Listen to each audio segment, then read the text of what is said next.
Daisy Thomas with us this morning. And just what a joy it is. What about the Roo Boys over the weekend in Launceston? How good was that, How eh? good. What a time to sleep. I slept through 3/4 of it and woke up when they were singing the song, but I got the vibe straight away that we dominated the Hawks. Have a listen to this. The emotion, the power of going down to Launceston. You would have been to Launceston. I did. I went down there a couple of times. It's a really nice place. It's a beautiful ground. Yeah, it's good down there. I do love Tassie. Great place. Spend a couple of days down there after. Yeah. Just tour around, find the wineries and the fooderies. Hobart's lovely as well, of course. Salamanca. Treat yourself. 9,000 at the ground, if you're wondering. That's almost as many as a Richmond game. Just ripped the lid off. Yes. Down there. They're still talking about it in Launceston. Did you catch the Richmond game? Geez, their supporters are getting a little bit snooty, aren't they? Not happy with travelling from the MCG to Marvel. Dimmer was on record as saying, I hate this place. I believe it was their smallest home crowd since 2004. Yeah, how many did they get? Do you know? Only about 14,000. 18, I think it was. 18. 18,600, yeah. So they weren't happy. It's a tram-free zone as well, so you don't have to tap on, tap off. It's 2 stops from East Richmond, just through Flinders Street, and then you jump off at Southern Cross, or it's a 6-minute drive, 6 kilometre, 11-minute drive. They just won't do it. They just won't do it. They're just very happy with themselves at Tiggs. You just need to remember that for, the best part of 10 years, you came 9th every year. So just be grateful that you're still playing. And it was a red hot game and they won. And they won by 4 points. Yes. And 12-11 versus 13-9. Yes. So do you want me to move on to my losers and winners? Do you want me to straighten the ship up a little bit? Look, I'm always happy to just have a chat, mate.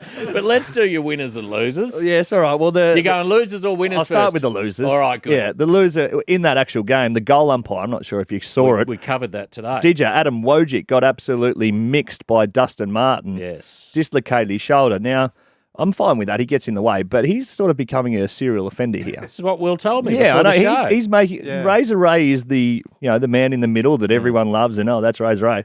This bloke getting hangers taken on him. He's running to Nat Fife. He's tried to tackle Dusty. Just need to stay in your lane a little bit, I reckon, mate. You're not playing. And then dislocated shoulder and couldn't get up and do his job. And then he effectively won them the game too, because he called that a goal, which ended up being umpire's call. Yes. It was the difference in the end. It's all big Was it a goal? There's a chance it was, but it was inconclusive on the replay. And he called it a goal? Yeah. Well, then it's a goal. And he couldn't get up and do his job. I remember when I dislocated my shoulder first minute of Carlton Tigers far wing MCG, I still got up and did my kick. Took my kick. So I was the highest ranked Supercoach player points per minute in that game. How did they put your shoulder back in? One doctor held me and the other one ripped it back in. Took 3 goes. And then did they strap it and you go back out? No, I was cooked. That's it. Yeah, that was it. Thank God. A couple of endone on the bench and just slept through that game a bit like you watching the Roos. At home later that night. That's it, you betcha. And then into Couple for your surgery. mates. That's it. I'll need 9 endos. Thank you. That's a lot for 12 hours. Doesn't matter. I have many friends. Point 2, the umpires, just in general. Now, I went back, I watched every game over the weekend. I got my abacus out, right? This is losers still. This is losers. Umpires. 1,162 tackles were laid over the weekend. 1,100. 88 free kicks were paid. Well, that doesn't seem right. They've lost the P and the whistle. Mm-hmm. They just refuse to pay holding the ball, incorrect disposal, dropping the ball, call it what you will. They've gone too far the other way. And there's been a few that have been at quite dramatic moments in games. Correct, and we've seen that throughout this season. And the worst part of this is now there will be an overcorrection. Yeah. And we saw it last year. Alistair Clarkson came out. It was his side again in the questions about it. And then they came out the next week, and for about a month of football, if you touched the ball and then got tackled, they you went got pinked. nuts. So it's good going to be stats from you. Thank you. Very good. And we thank Mark Robertson from the Herald Sun. That wasn't actually me. And the other losers for the week, the Pies, the Blues, and the Hawks. Now, the big Melbourne clubs, 16th, 13th, and 17th on the ladder. Oh, no. Not looking like they'll be moving too far from those spots either. So not great for them. To the winners, the Western Bulldogs, of course, sitting second on the ladder now, went across to Port Adelaide, stuck one up Koshy in his prison bars, which is always good to see. You're a big fan of that. I'm a big fan of that, and I just might keep bringing it up. Sticking it right up Koshy. I think the Pies play Port this week too. Is that correct, Will? Let's find out. All right, let's do that. I'll keep moving along. But I'm just hoping that maybe the Pies cheer squad has a sense of humour and sings the old the Port song that they get up and about to. The Never Tear Us Apart. Never Tear Us Apart at the start of the game. They do it Sunday at 3:20 at the G. Well, let's see how much of sense of theatre they have. The second biggest winner, Melbourne, the D's. They're 9-0, first time in 65 years. Unbelievable. I spoke to my good mate Sally Capp, the Lord Mayor. She's a good pies person. Yeah. She said it's great for the city.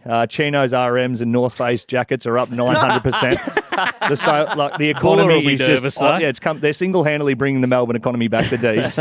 Mount Buller, of course, not too happy because lots of cancellations. But anyway, move on. And the biggest one, Kenga, Roos. Can you believe it? They have just got the job done. A lot of people, including yourself, said they wouldn't win a game. I said they'll win 3 across the next 3 years. Yeah, well, they've only got 2 to go, and that's probably still a fair statement.